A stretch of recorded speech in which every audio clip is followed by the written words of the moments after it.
Assalamualaikum warahmatullahi wabarakatuh. Berjumpa lagi dengan saya Naza. Kali ini saya akan bawakan sebuah kisah yang berjudul Kisah Jimat Sulaiman. Semoga kita selalu di dalam lindungannya. Jangan lupa untuk klik like, komen, subscribe, dan bunyikan loncengnya agar kalian tak ketinggalan kisah menarik lainnya. Tanpa berlama-lama lagi, langsung saja kita ke kisahnya.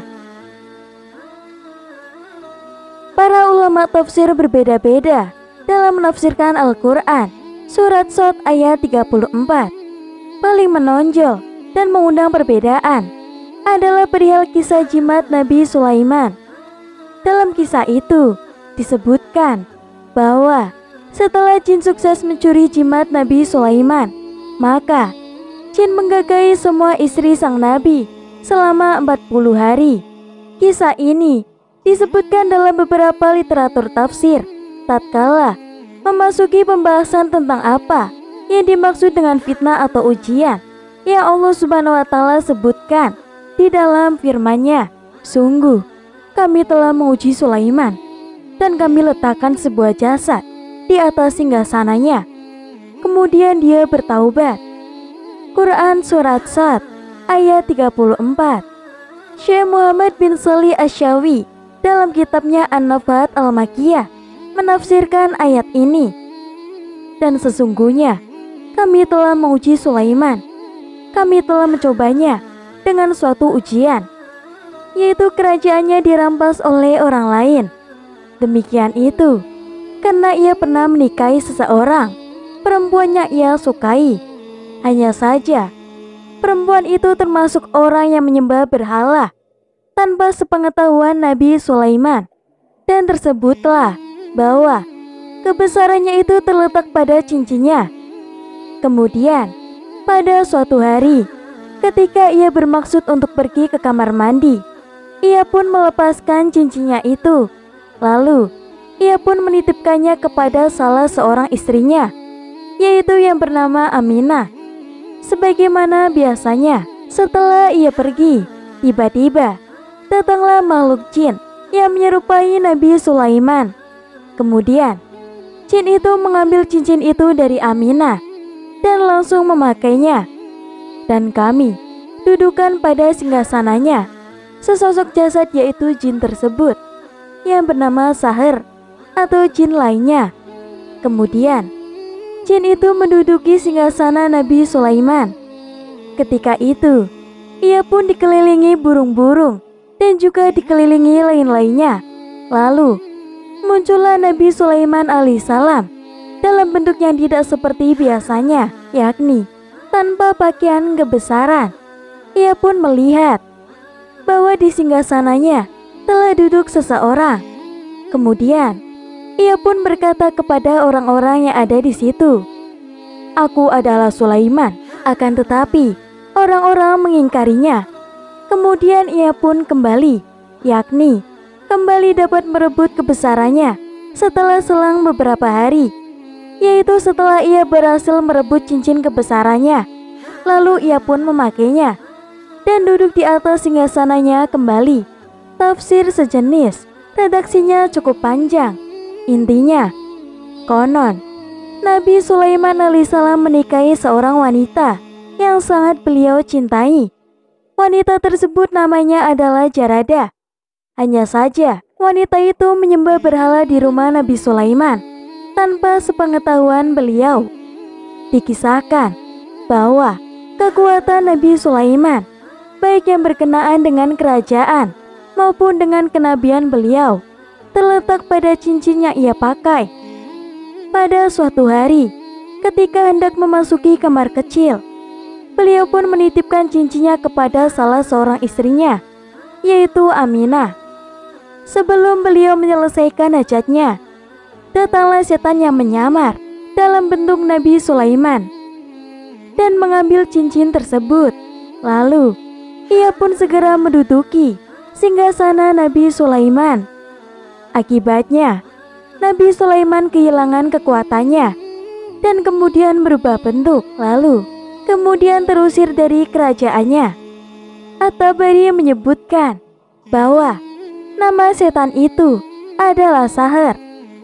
Demikianlah menurut Ibnu Abbas dan Qatadah. Menurut pendapat yang lain, nama setan itu adalah Asif, kata Mujahid. Menurut pendapat yang lainnya, setan itu adalah Asruwa, yang juga kata Mujahid. Sedangkan menurut As-Sadi, nama setan itu adalah Habyak. Kemudian, si iblis berkuasa dan menggagahi para istri Nabi Sulaiman, sampai pun pada masa haid mereka, hingga akhirnya Nabi Sulaiman menemukan cincinnya kembali dalam perut seekor ikan yang dia dapatkan dari seorang nelayan tempat beliau bekerja. Kisah ini memang banyak versinya. Said Ibnu Abu Arubah misalnya telah meriwayatkan dari Qatadah yang telah menceritakan bahwa Sulaiman diperintahkan untuk membangun Baitul Maqdis. Maka dikatakan kepadanya, "Bangunlah ia, tetapi janganlah sampai terdengar suara besi yang beradu." Kemudian Nabi Sulaiman berusaha untuk melakukannya, tetapi ia pun tidak mampu karena harus tanpa suara. Kemudian dikatakan kepadanya, "Sesungguhnya ada yang mampu melakukannya. Dia adalah setan yang bertempat tinggal di laut, dikenal dengan nama Sahar, jin yang jahat." Maka Sulaiman pun mencarinya, dan tersebutlah bahwa di tepi laut tersebut terdapat sebuah mata air yang biasa didatangi oleh jin Sahar yang jahat itu untuk minum darinya seminggu sekali. Lalu Nabi Sulaiman pun mengeringkan airnya dan menggantinya dengan hammer. Dan pada hari minumnya, jin Sahar itu pun datang. Ternyata ia menjumpai telah menjadi hammer. Maka ia pun berkata, "Sesungguhnya airmu ini adalah minuman yang baik. Hanya saja engkau akan membuat orang penyabar menjadi orang mabuk, dan membuat orang yang bodoh makin bertambah bodoh." Setelah minum, jin Sahar itu pun pulang dan kembali lagi kepadanya setelah merasa kehausan yang sangat. Lantas ia pun berkata, "Sesungguhnya kau adalah minuman yang baik, tetapi kau dapat menjadikan orang yang penyabar menjadi orang yang mabuk, dan menambah kebodohan kepada orang yang bodoh." Lalu Sahar pun meminumnya lagi hingga pengaruh hammer menguasai akalnya. Kemudian diperlihatkan kepadanya cincin Sulaiman, atau kedua cincin itu ditempelkan di antara kedua tulang belikatnya, hingga Sahar pun lumpuh dan tunduk. Disebutkan bahwa letak kesaktian Nabi Sulaiman berada pada cincinnya. Lalu Sahar pun dibawa menghadap kepada Nabi Sulaiman, dan Nabi Sulaiman pun berkata, "Sesungguhnya kami telah diperintahkan untuk membangun rumah ini, dan dikatakan kepada kami bahwa dalam membangunnya tak boleh ada suara besi." Maka Sahar pun mendatangkan telur burung hudud, lalu meletakkannya di dalam sebuah kotak kaca yang sedang tertutup rapat. Ketika induk burung hudud itu datang, ia hanya bisa berputar di sekitar peti kaca tersebut. Ia pun dapat melihat telurnya, akan tetapi tidak dapat mendekatinya. Maka burung hudud itu pun segera pergi dan datang lagi dengan membawa intan. Lalu ia mengeratkan intan itu pada kotak kaca, dan akhirnya pecahlah kacanya hingga ia pun bisa mengerami telurnya. Maka Nabi Sulaiman segera mengambil intan dan menjadikannya sebagai alat untuk memotong batu-batuan. Nabi Sulaiman alaihissalam apabila hendak memasuki kamar kecil atau kamar mandi tidak membawa serta cincinnya itu. Pada suatu hari ia pun pergi ke tempat mandi, sedangkan setan itu, yakni Sahar, ikut bersamanya.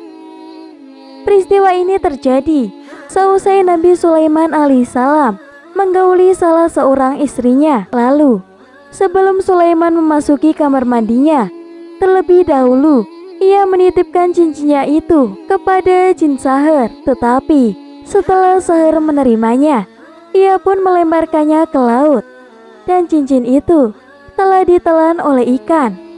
Maka kesaktian Nabi Sulaiman pun hilang. Kemudian sahir menyerupakan dirinya dengan Nabi Sulaiman alaihissalam. Ia pun lantas datang ke kerajaannya, lalu duduk di atas singgasananya. Sejak saat itu, sahir pun menguasai seluruh kerajaan milik Nabi Sulaiman alaihissalam, kecuali istri-istri Nabi Sulaiman. Sahir pun menjalankan roda pemerintahan dan memutuskan peradilan di antara mereka. Tetapi mereka memprotes banyak hal yang telah diputuskannya, hingga mereka pun mengatakan sesungguhnya Nabi Allah mendapat ujian. Di antara mereka terdapat seorang lelaki yang diserupakan oleh mereka, mempunyai kekuatan yang mirip dengan sahabat Umar ibnul Khattab.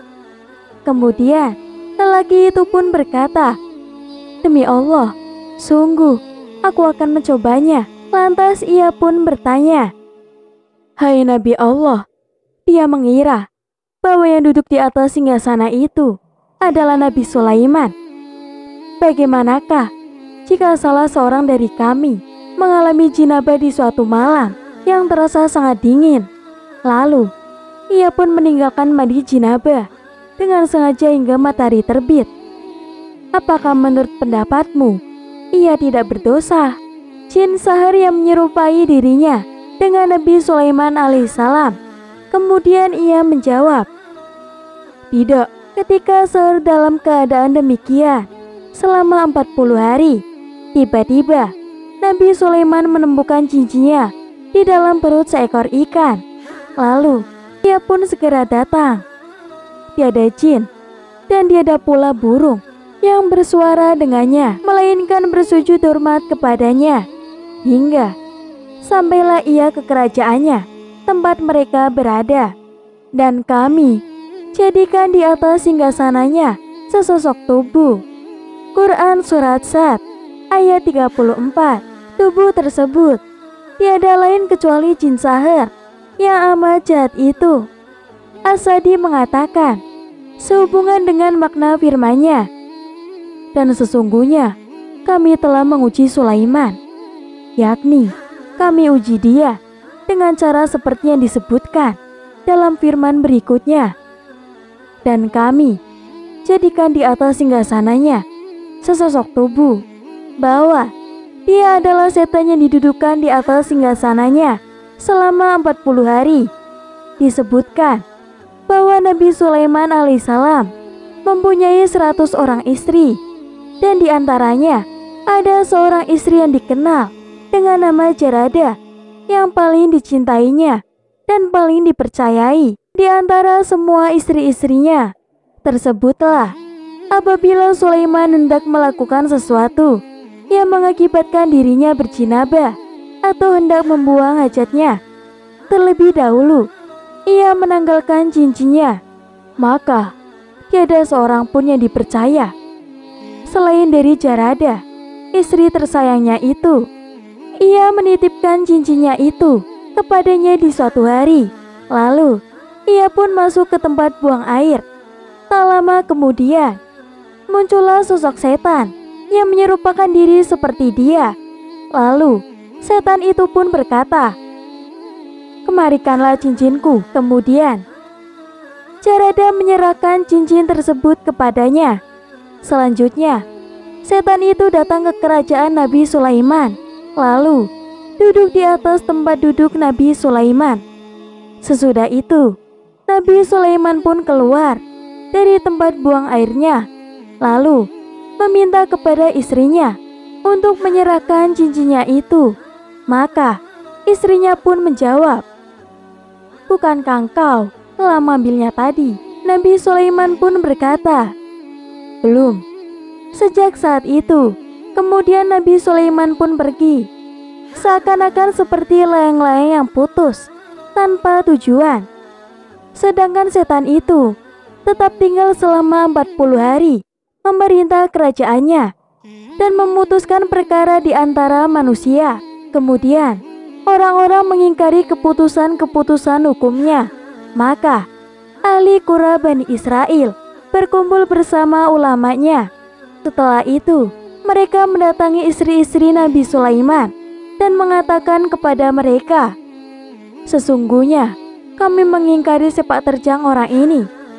Jika memang Nabi Sulaiman telah kehilangan akal sehatnya, maka kami tak mau menerima semua keputusannya." Mendengar berita itu, semua istri Nabi Sulaiman pun menangis. Mereka pergi mendatangi Sulaiman dengan cara berjalan kaki. Setelah sampai di hadapannya, mereka pun memandangnya dengan pandangan yang teliti. Kemudian mereka pun membuka kitab Taurat dan segera membacanya. Maka dengan serta-merta setan itu pun terpental ke udara dan jatuh di halaman istana. Sedangkan cincin Sulaiman yang berada di tangannya, kemudian ia terbang jauh dan pergi ke laut. Tetapi cincin tersebut terjatuh darinya, jatuh ke laut, lalu dimakan oleh seekor ikan yang berada di dalam laut tersebut. Hingga Sulaiman pun segera datang dalam keadaan tertanggalkan darinya kebesaran seorang raja ke tepi laut. Hingga sampailah ia pada salah seorang penangkap ikan yang berada di laut tersebut. Ia dalam keadaan sangat lapar. Maka ia pun segera meminta ikan kepada para penangkap ikan itu.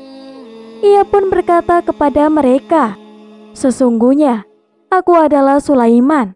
Maka sebagian dari mereka bangkit dan memukulnya dengan tongkat, hingga Nabi Sulaiman pun terluka pada kepalanya. Sulaiman pun bersabar dan mencuci lukanya itu di tepi pantai dengan menggunakan air laut itu. Para nelayan yang ada mencela perbuatan teman mereka yang memukul Nabi Sulaiman, dan mereka pun berkata kepadanya, "Buruk sekali perlakuanmu itu dengan memukul dia." Orang yang memukulnya tadi, ia pun menjawab, dia mengira bahwa dirinya adalah Sulaiman. Akhirnya mereka pun memberinya 2 ekor ikan yang tidak terpakai oleh mereka. Sulaiman pun tidak mengindahkan lagi lukanya akibat pukulan tadi. Ia pun segera bangkit menuju ke tepi pantai, lalu segera membelah perut kedua ikan itu dan lantas mencucinya. Ternyata ia menjumpai cincinnya berada di dalam perut salah satu dari kedua ekor ikan itu. Kemudian ia pun segera memungutnya dan segera mengenakannya. Maka dengan serta-merta Allah Subhanahu wa Ta'ala telah mengembalikan kepadanya wibawa sebagai seorang raja dan juga mengembalikan kesaktiannya. Burung-burung pun ikut berdatangan hingga mengelilinginya. Melihat kejadian itu, barulah kaum yang ada di pantai merasa yakin bahwa dia adalah Nabi Sulaiman. Maka orang-orang pun berdatangan kepadanya seraya meminta maaf atas apa yang telah mereka lakukan terhadapnya. Kemudian Nabi Sulaiman pun menjawab, "Aku tidak memuji kalian atas permintaan maaf kalian, tidak pula mencela apa yang telah kalian lakukan terhadapku. Karena sesungguhnya peristiwa tersebut merupakan suatu perkara yang telah terjadi." Sulaiman pun berangkat hingga datang ke kerajaannya. Lalu ia pun segera memerintahkan agar setan tersebut ditangkap. Setelah setan itu ditangkap, ia pun menjatuhkan hukuman terhadapnya. Maka ia pun segera memasukkannya ke dalam sebuah peti yang dikuncinya rapat-rapat dan dilak dengan cap dari cincinnya. Kemudian ia memerintahkan agar peti itu dilemparkan ke dalam laut, dan setan tersebut akan tetap berada di dalam peti itu hingga hari kiamat nanti. Disebutkan bahwa nama setan itu adalah Habyak. As-Sadi melanjutkan kisahnya. bawah telah ditundukkan bagi Sulaiman angin yang sebelum itu tidak ditundukkan terhadapnya, seperti yang disebutkan oleh firman-Nya. Dan anugerahkanlah kepadaku kerajaan yang tidak dimiliki oleh seorang pun sesudahku. Sesungguhnya Engkaulah yang Maha Pemberi. Quran Surat Shad ayat 35. Memvonis batil. Para pakar tafsir klasik dan kontemporer memvonis batilnya kisah tersebut seraya menyebutkan kisah ini tidak lebih hanyalah Israiliyat atau dongeng-dongeng yang dinukil dari Bani Israel yang batil. Ibnu Katsir misalnya dalam tafsirnya menyatakan Allah Subhanahu wa Ta'ala tidak menerangkan hakikat jasad yang Dia letakkan di atas kursinya. Kita pun mengimani bahwa Allah menguji beliau dengan meletakkan sebuah jasad di atas kursinya, dan kita tidak mengetahui tentang siapa jasad itu. Semua perkataan yang membicarakan tentang hal itu berasal dari cerita Israiliyat. Kita tidak mengetahui mana yang benar dan mana yang dustanya. Wallahu a'lam. Sebagian ulama berpendapat kisah yang menyebutkan bahwa kesaktian Nabi Sulaiman alaihissalam bersumber dari cincin yang ia pakai. Rasa-rasanya tidak bisa dipertanggungjawabkan, baik dari sisi sanad maupun alur ceritanya, sehingga otomatis tidak bisa dijadikan dalih untuk melegalisasi praktik pemakaian jimat. Cukup sekian kisah yang dapat saya sampaikan. Semoga bermanfaat dan memberi pelajaran bagi kita semua. Akhir kata, wassalamualaikum warahmatullahi wabarakatuh.